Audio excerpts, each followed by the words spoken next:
যদি আপনি এই দুটি বিষয়ে বিশ্বাস করেন যে ঈশ্বর এক এবং আপনি বিশ্বাস করেন যে নবী মুহাম্মদ ঈশ্বরের রাসূল, তাহলে আপনি একজন মুসলমান। একমত হওয়ার আগে এই বিষয়ে আমার শেষ একটা প্রশ্ন আছে। আশহাদু আশহাদু আল্লাহ আল্লাহ ইলাহা ইলাহা ইল্লাল্লাহ ইল্লাল্লাহ। আসসালামু আলাইকুম প্রিয় দর্শক, বর্তমানে ডক্টর জাকির নায়েক স্যার তিনি কিন্তু নাইজেরিয়াতে গিয়ে অমুসলিমদের মাঝে কিন্তু ইসলাম প্রচার করছে। আলহামদুলিল্লাহ, সেখান থেকে বহু মানুষ কিন্তু ইসলামের ছায়াতলে আসছে। আজকে আমরা তেমন একটি বক্তব্য আপনাদের সামনে উপস্থাপনা করব, যেখানে একজন অমুসলিম ভাই ডক্টর জাকির নায়েক স্যারকে প্রশ্ন করেছে এবং প্রশ্নের উত্তর পর্বে শেষ পর্যায়ে গিয়ে তিনি কিন্তু ইসলাম ধর্ম গ্রহণ করছে। আলহামদুলিল্লাহ, চলুন আমরা পুরো ভিডিওটা দেখবো যে সেই নাইজেরিয়ান ভাই কি প্রশ্ন করেছিল ডক্টর জাকির নায়েক স্যারকে এবং কিভাবে তিনি উত্তর দিয়েছিল। চলুন শুরু করা যাক। বা ফেলিক্স স্যাম ফেরি, সামফেরি তার নাম ফেরি। ফেরি ফেরি ফেরি ঠিক ওকে আছে। ফেরি আপনার প্রশ্নটি কি? আমার একটি প্রশ্ন আছে। আপনাকে most স্বাগতম। আমরা জানি যে ঈশ্বর হলেন নিরাকার আত্মা, কিন্তু মুসলমানরা নবী মোহাম্মদে বিশ্বাস করে এবং আমরা সবাই এক ঈশ্বরের সৃষ্টি। আমার বিশ্বাস অনুযায়ী আমি জানি যে নবী মোহাম্মদ একজন মানুষ মাত্র, যার মানে নবী মোহাম্মদ এবং আমরা সবাই ঈশ্বরের সৃষ্টি। তাহলে মূল পার্থক্যটা কোথায়? পেছনের ভাইটি কি প্রশ্নটা পুনরাবৃত্তি করতে পারেন? আপনি কি প্রশ্নটি পুনরাবৃত্তি করতে পারেন? Question now, Lisa. মাইক্রোফোন বা স্পিকারটা খুব একটা পরিষ্কার নয়। Muhammad. আমার ভাইয়ের নাম ফেলিক্স। ফেরি Felix. Felix Yes. হ্যাঁ, সঠিক। correct. তিনি জিজ্ঞেস করছেন, তিনি জানেন নবী মোহাম্মদ আমাদের মতোই একজন মানুষ হ্যাঁ, এবং মুসলমান হিসাবে আমরা সবাই তাকে বিশ্বাস করি, যদিও তিনি আমাদের মতোই একজন সাধারণ সৃষ্টি। আর খ্রিস্টান ধর্মে তারা ঈশ্বরকে আত্মা হিসাবে জানে। তাই তিনি এই বিষয়ে বিস্তারিত ব্যাখ্যা চান যে কেন মুসলমানরা নবী মোহাম্মদকে অনুসরণ করে। ভাই খুব ভালো একটি প্রশ্ন করেছেন। এবং আমরা সবাই এক ঈশ্বরের সৃষ্টি। ভাইয়ের প্রশ্ন হলো, তিনি জানেন যে ইসলামে নবী মুহাম্মদ সাল্লাল্লাহু সাল্লাম একজন মানুষ আর ঈশ্বরের নিরাকার সত্তা বা আত্মা। তাহলে আমরা কেন একজন মানুষকে অনুসরণ করি? ভাই, কোনো মুসলমানই নবী মুহাম্মদ সাল্লাল্লাহু সাল্লামকে ঈশ্বর বলে মনে করে না। ঈশ্বর এবং ঈশ্বরের রাসূলের মধ্যে পার্থক্য আছে। তাই আমরা নবী মুহাম্মদ সাল্লাল্লাহু সাল্লামকে যা বলি তা হলো ঈশ্বরের রাসূল ঈশ্বর নন। তিনি একজন মানুষ, কিন্তু একজন বিশেষ মানুষ। নবী মুহাম্মদ সাল্লাল্লাহু সাল্লাম একজন মানুষ, কিন্তু সর্বশক্তিমান ঈশ্বর তাকে অন্য মানুষদের মধ্য থেকে মনোনীত করেছেন মানবজাতির কাছে বার্তা পৌঁছে দেওয়ার জন্য।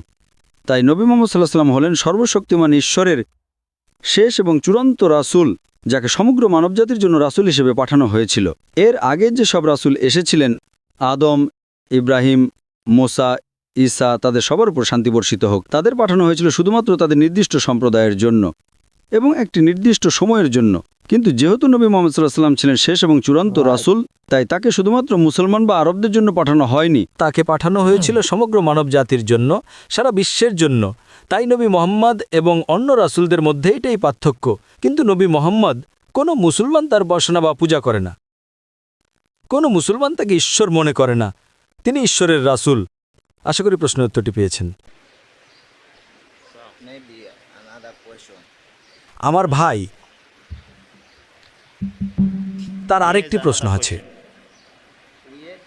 আমার ভাই স্যামুয়েল জিজ্ঞেস করছেন, খ্রিস্টান ধর্মে তারা সবাই জানে যে মুহাম্মদের আগে অনেক নবী ছিলেন, কিন্তু কেন সেই পুরনো নবীরা মুহাম্মদের আগে অবস্থান করেন? কেন আমরা মুসলমানরা মুহাম্মদ ছাড়া বাকি সব নবীদের অনুসরণ করি না? কেন আমরা শুধু মুহাম্মদকেই প্রধান হিসেবে মানি এবং অন্যদের শিক্ষা পুরোপুরি এখন মানি না? ঈশ্বরের সকল নবীকেই আমরা সম্মান করি, ভালোবাসি এবং বিশ্বাস করি। আমরা বিশ্বাস করি সকল রাসূল, ঈশ্বরের সকল নবীকে আল্লাহ পাঠিয়েছেন। আমরা তাদের সবাইকে সম্মান করি। কিন্তু নবী মুহাম্মদ এবং অন্য রাসূলদের মধ্যে পার্থক্য হলো, যেমনটি আমি আগে উল্লেখ করেছি, অন্য সব নবীদের পাঠানো হয়েছিল একটা নির্দিষ্ট জনগোষ্ঠীর জন্য। মুসাকে পাঠানো হয়েছিল শুধুমাত্র ইহুদিদের জন্য। Right. যীশুখ্রিস্ট গসপেল অব ম্যাথিউ অধ্যায় 10 আয়াত 5 থেকে 6 অনুযায়ী যীশুখ্রিস্ট তার শিষ্যদের বলছেন, তোমরা জিন্টাইলদের পথে যেও না, স্যামারিয়াদের কোনো শহরে প্রবেশ করো না, বরং ইসরায়েল বংশের হারানো মেজদের কাছে যাও। অর্থাৎ যীশুখ্রিস্ট আলাইহিস সালাম তার শিষ্যদের বলছেন শুধুমাত্র ইহুদিদের কাছে বার্তা পৌঁছে দিতে। গসপেল অব ম্যাথিউ অধ্যায় 15 আয়াত 24 আরও উল্লেখ আছে যে আমাকে ইসরায়েল বংশের হারানো মেজ ছাড়া আর কারো জন্য পাঠানো হয়নি। সুতরাং নবী মুহাম্মদ সাল্লাল্লাহু আলাইহি ওয়াসাল্লামের আগে যেসব নবী এসেছিলেন তাদের পাঠানো হয়েছিল শুধুমাত্র একটি নির্দিষ্ট জনগোষ্ঠীর জন্য। কিন্তু যেহেতু নবী মোহাম্মদ সাল্লাল্লাহু ছিলেন শেষ এবং চূড়ান্ত রাসূল, তাই তাকে শুধুমাত্র মুসলমান বা আরবদের জন্য পাঠানো হয়নি। আল্লাহ সুবহানাহু ওয়া তাআলা সূরা আম্বিয়া অধ্যায় 21 আয়াত 107 বলেছেন, ওয়ামা আরসালনাকা ইল্লা রাহমাতাল আলামিন। আমি তোমাকে সমগ্র বিশ্বজগতের জন্য রহমত স্বরূপ প্রেরণ করেছি। এই কারণেই বিশ্বের প্রধান ধর্মের ধর্মগ্রন্থে নবী মোহাম্মদ সাল্লাল্লাহু আলাইহি ওয়াসাল্লামের ভবিষ্যবাণী করা হয়েছে, তার কথা হিন্দু ধর্মগ্রন্থে বলা হয়েছে, তার কথা বেদ আর উপনিষদে বলা হয়েছে, তার কথা ইহুদি ধর্মগ্রন্থে বলা হয়েছে। এবং আমি বাইবেলে মোহাম্মদ সাল্লাল্লাহু আলাইহি ওয়াসাল্লাম বিষয়ে একটা লেকচার দিয়েছি। ওল্ড টেস্টামেন্টে বুক অফ ডিটোরনমি অধ্যায় 18 আয়াত 18, অধ্যায় 18 আয়াত 19, অধ্যায় 18 আয়াত 20তে তার কথা বলা হয়েছে। বুক অব আইজায়া অধ্যায় 40 আয়াত 1 থেকে 12তে তার কথা বলা হয়েছে। সাম অব সলোমন অধ্যায় 5 আয়াত 16তে তার কথা বলা হয়েছে। তাহলে নিউ টেস্টামেন্টে গসপেল অব জন অধ্যায় 14 আয়াত 16, গসপেল অব জন 15 আয়াত 26, গসপেল অব জন 16 আয়াত 7, গসপেল অব জন 16 আয়াত 12 থেকে 14তে তার কথা বলা হয়েছে। তোমাদের বলার মতো আমার অনেক কথা আছে, কিন্তু তোমরা এখন তা সহ্য করতে পারবে না। কিন্তু যখন সেই সত্যের আত্মা আসবেন, তিনি তোমাদের সমস্ত সত্যের পথ দেখাবেন। তিনি নিজের থেকে কিছু বলবেন না, যা শুনবেন তাই বলবেন। এই সমস্ত ভবিষ্যৎবাণী শেষ এবং চূড়ান্ত রাসূল ছাড়া আর কারো কথা বলে না। যেহেতু তিনি ছিলেন শেষ এবং চূড়ান্ত রাসূল, তাই আগের সকল নবীরা, এমনকি নবী যিশু আলাইহিস সালাম ও নবী মুহাম্মদ সাল্লাল্লাহু আলাইহি ওয়াসাল্লামের আগমনের ভবিষ্যৎবাণী করে গেছেন। তাই নবী মুহাম্মদ সাল্লাল্লাহু আলাইহি ওয়াসাল্লাম এবং পূর্ববর্তী রাসূলদের মধ্যে এটাই পার্থক্য। তাই নবী মুহাম্মদ সাল্লাল্লাহু আলাইহি ওয়াসাল্লাম এবং পূর্ববর্তী রাসূলদের মধ্যে এটাই পার্থক্য। আশা করি বুঝতে পেরেছেন। ভাই, আপনি কি বিশ্বাস করেন ঈশ্বর একজন? Yeah, yes. আপনি কি বিশ্বাস করেন ঈশ্বর একজন? হ্যাঁ। আপনি কি বিশ্বাস করেন যিশু ঈশ্বরের একজন রাসূল? হ্যাঁ। আপনি কি বিশ্বাস করেন নবী মুহাম্মদ ঈশ্বরের একজন রাসূল? হ্যাঁ। তাহলে আপনি একজন মুসলমান।